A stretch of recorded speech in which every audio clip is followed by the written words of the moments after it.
Welcome back to Life to the Max. You know there are dogs out there that need homes. Sometimes it's just how you market it, how you package it, how you present it. How about this?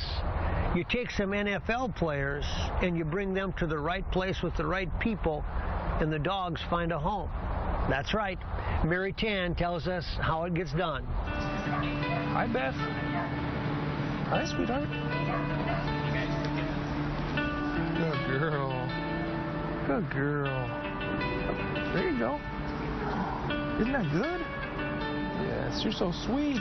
Minnesota Vikings center John Sullivan is a big guy with an even bigger heart. A treat? There you go. I love the black one today. There you go. Sullivan and his wife Ariel are making the rounds of the dog kennels at the Animal Humane Society in Golden Valley, Minnesota, giving lots of love and plenty of treats to dozens of dogs who need homes. What do you think of all these cute dogs? They're adorable. It's difficult to not want to take home every single one, but you know, it's just amazing that they're this well taken care of, and obviously the goal is to make sure these dogs are adopted, and it's a privilege to be out here today and let them feel comfortable and, you know, just spend a day with some great animals. Sullivan is just one of several Vikings players who went to the animal shelter to promote adoption of homeless pets at Animal Planet's Road to the Puppy Bowl event. The national network sponsored events at 6 shelters across the United States to promote animal adoption. Yeah, exactly. A lot of our players are animal lovers, and to come out and see firsthand a family adopting a pet, you know, for a forever home, and the joy animals can bring people is just special.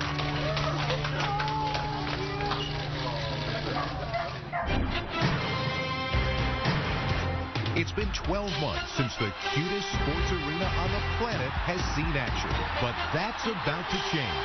Today is Puppy Bowl Sunday.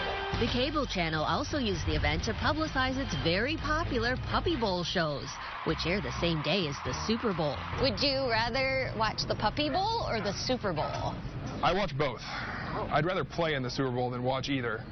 However, if I'm not playing on Super Bowl Sunday, I watch both. Welcome, everyone. I'm Scott Graham. It's my pleasure to bring you the play-by-play. Kickoff is only moments away.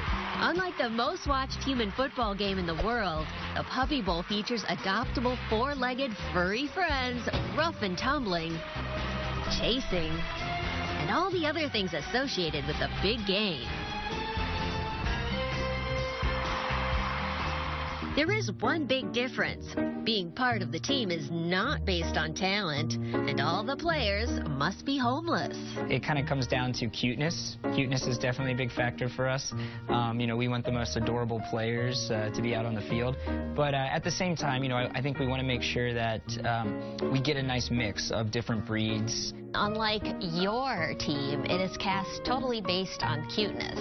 Now, do you think that the Minnesota Vikings would do way better if they cast their team by cuteness? I think that's what we do, actually. Oh, okay. No, I'm just kidding. I'm very happy that they don't base it on looks, or else I definitely wouldn't be playing. Matt Windsor worked with Vikings players like Sullivan, Joe Banyard, and Adam Thielen to make the event a reality. Yeah, we love dogs, so it was fun to get out in the community and help out. The Puppy Bowl is very personal to you because you adopted one of the players. I did. It was my 3rd year working at the actual taping, and I've never paid much attention to the dogs. You know, I've always been working, and this year I don't know what it quite was, but I fell in love with one of the puppies. Is it like love at first sight? It kind of worked out that way. I thought, wow, this dog is beautiful. Windsor adopted the homeless dog from Tennessee, where she was originally named Miss Martian, but her name is now Gray. Gray is definitely a celebrity, and she's not letting fame get to her head. Windsor's got her on a tough training plan. Good girl. Hi. Oh my God, you are so soft. Yeah. You are so soft. This one isn't a part of the litter. The Animal Humane Society adopted 62 animals as a result of the event in Minnesota. 9 dogs, 27 puppies, 3 cats, 22 kittens, and even a rabbit found homes thanks to the adoption party. Nationally, 300 animals got families. Dina, the German Shepherd, got a new home. her new caretakers were surprised to be in the spotlight. What do you think of Dina? I think she's absolutely adorable, and she's so calm. She doesn't jump or anything, so it's really exciting. I haven't heard her bark yet, so that's a plus. So are you a little bit overwhelmed here with all the attention you're getting? Going on, we rolled out of bed and came here, so we weren't expecting photos. You see happy stories every single day. Sometimes the beginning of that story isn't great, but the end is.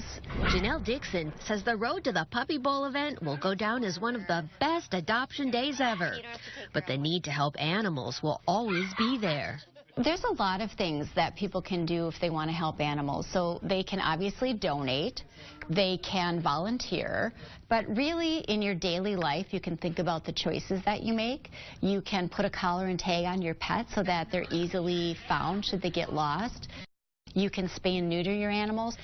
How you talk about animals, how you care for them, how you behave, the example you set. Sullivan and the other Vikings players spent several hours at the shelter. It ended up being a day to reaffirm their commitment to save homeless animals. The Puppy Bowl is a fantastic event, though. Brings a lot of awareness to a lot of dogs in need.